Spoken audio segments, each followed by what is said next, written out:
So, Chirag, good to see you again. Uh, you've asked a couple of questions.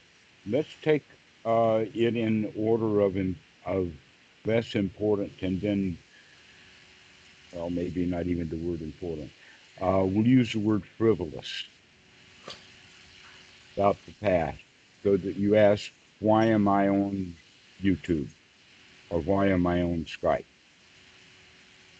And basically, the answer to that is because Achan Po has asked for me to. That Achan Po, you probably don't know, is the long-term abbot, I guess you could say abbot emeritus now, of Wat Suan Mok, which is one of the, it's not far from here. Uh, um, Wat Suan Mok is the home of Bhikkhu Buddhadasa. And we could go right off into a whole long talk of Bhikkhu Buddhadasa, but I hope that you get to know him because he's uh, easily understood to be the most important monk of the 20th century uh, in Thailand and has basically revolutionized Thailand by opening it up.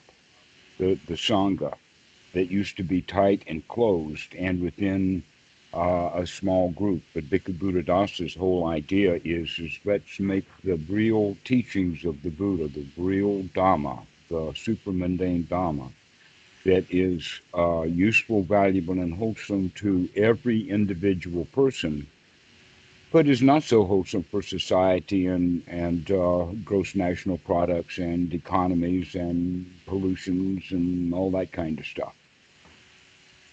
And so those people who care about all of that kind of stuff really don't want the Dhamma out in public anyway. And so there's going to be a great deal of resistance to it uh, in all kinds of quarters. But the resistance that we have now is nothing like it was 5, 6, 7, 800 years ago. That in fact Buddhism was just about wiped out because of the fact that it was absolutely liberating. And one of the things that it liberated people from was religion. Therefore, the religious people saw Buddhism as an enemy. And one of the ways that even in modern warfare, you can either have a direct warfare and confrontation, or you can have infiltration. So Buddhism has now been infiltrated by its enemy, and so that's very good for its enemy because now people are confused about what the real teachings of the Buddha are. And so, but it's not like that everybody is confused. There's quite a lot of people who know exactly what the Buddha taught and are living it happily. And so that is what Bhikkhu Buddhadasa wanted to make public. And he got into trouble for it. And in fact, he was censored in the following way of teaching the right things to the wrong people. But that happened back in the 1930s, and since then it's just getting more and more open. And so, under the auspices of the Dhamma becoming open and freely available to the people in Thailand, Ajahn Po has asked that that happen on the internet also in kind of the same format, because the Dhamma is always spread from one teacher to one student on a one-on-one or a one-on-two or one-on-three relationship. But a big auditorium or a meditation hall full of students never gives the kind of, let us say, focus that each individual student needs so that his questions can be answered. And even then, there's no guarantee that he's going to get it. So that, and also in the Sangha within Thailand, there is an old system that only when the student asks the right questions to the right teacher in the right time and place or the right setting, only when those three things are in place was the student actually going to get the right answers. Only when, and so Bhikkhu Buddhadasa is beginning to change that. He says, no, people need to be able to hear without understanding the questions. And when they hear the answers, they'll begin to ask even better questions. And so it is time now, it's not so dangerous for us to let the super mundane Dhamma out to the world. And this is instructions from Achan Po. I would prefer just to sit here on the porch and lollygag and not have a problem in the world. But I'm on the internet, not having a problem on the world, lollygagging with friends. Okay. And so that's what's happening. So you're just a guest sitting on my porch. We're just friends. That's all there is. There's no um, top dog, underdog, Yeah. teacher and student, guru and Sheila. We don't have any of that. It's just you and me.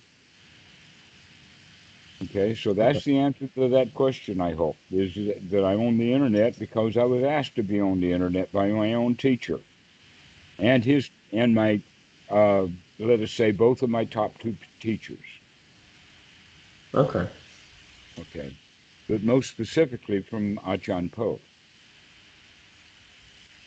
Uh, and so he's very much aware of the teachings and the fact that they're on YouTube and whatnot like that, though he's not all of that internet savvy because he's 93 now.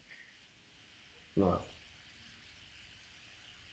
And he's sitting on the other island over there having a ball and lollygagging around with nothing to do and no place to go and enjoying his life.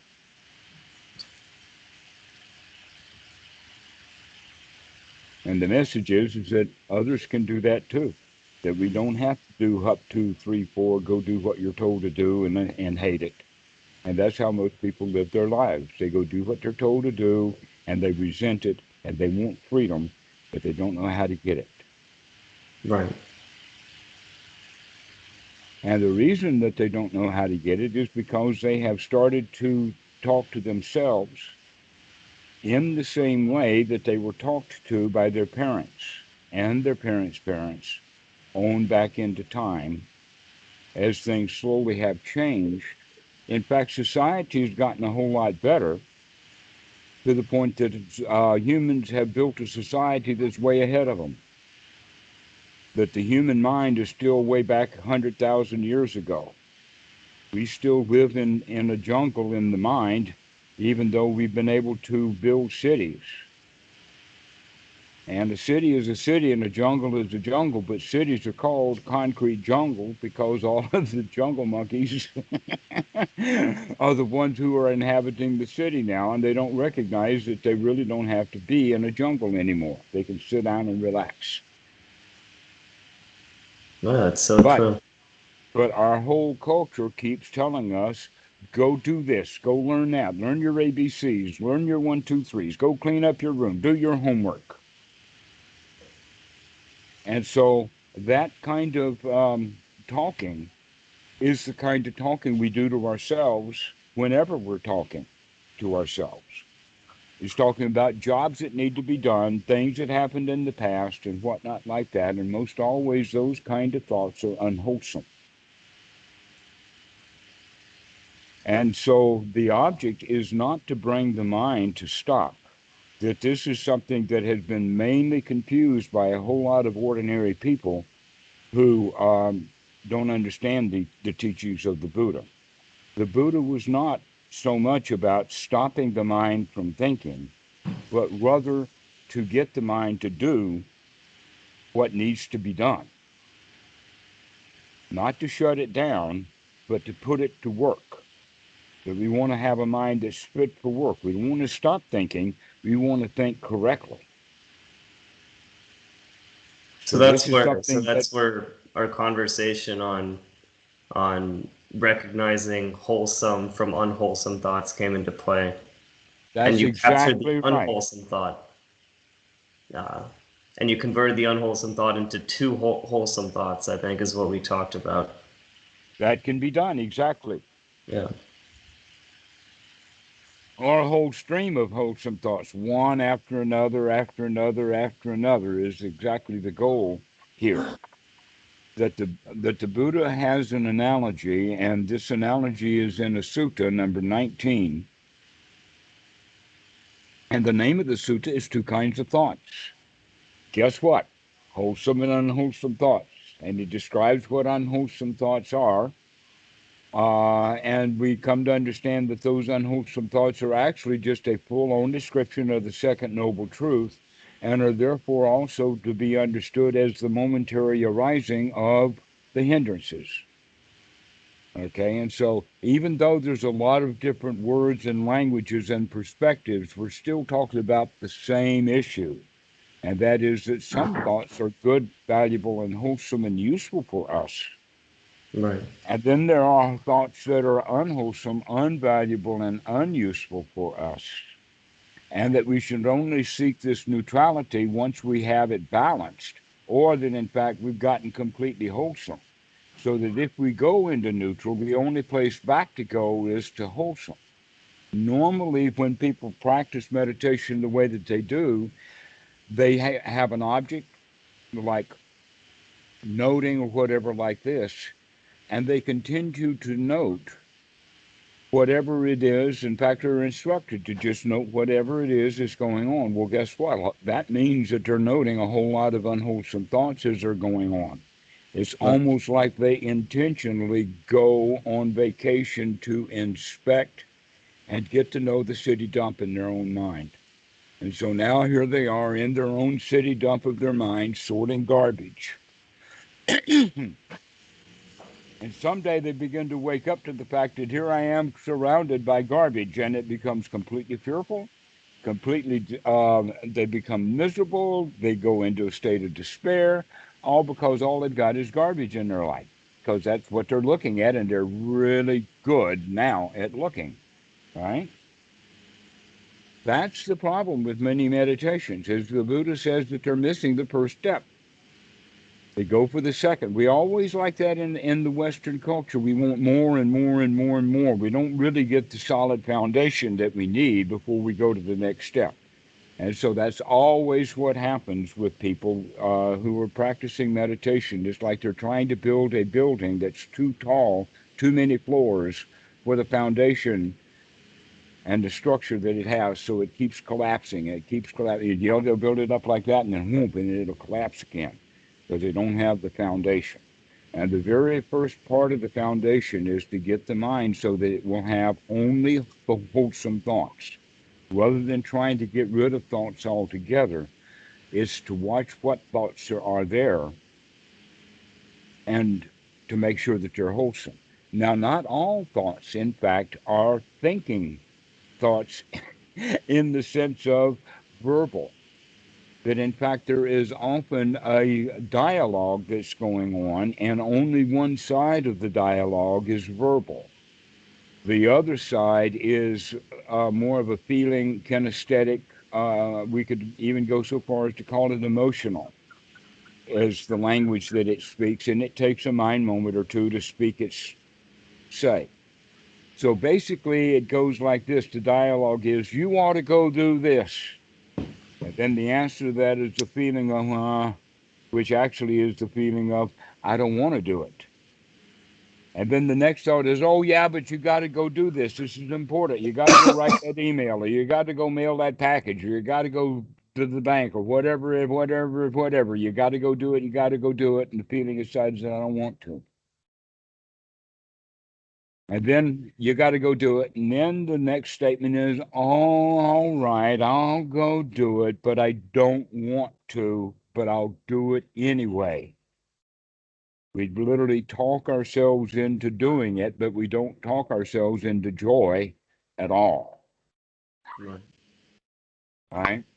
If we would instead use the mind to stop talking to ourselves about getting the job done that we don't want to do, and talk about getting the mind completely filled with joy, then joyfully we can go do whatever it was or not.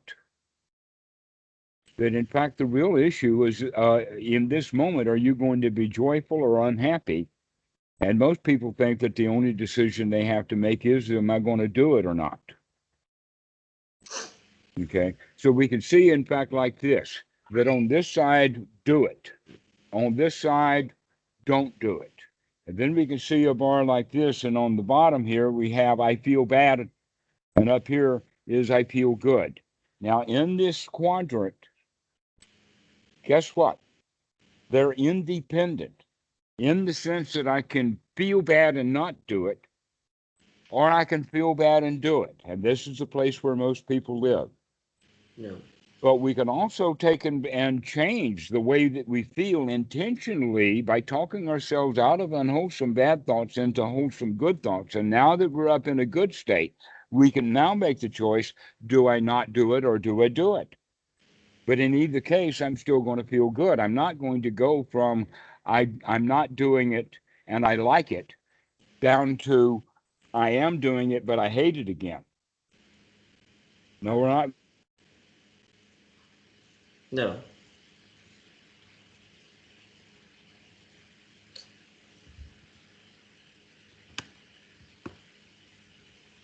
Hello?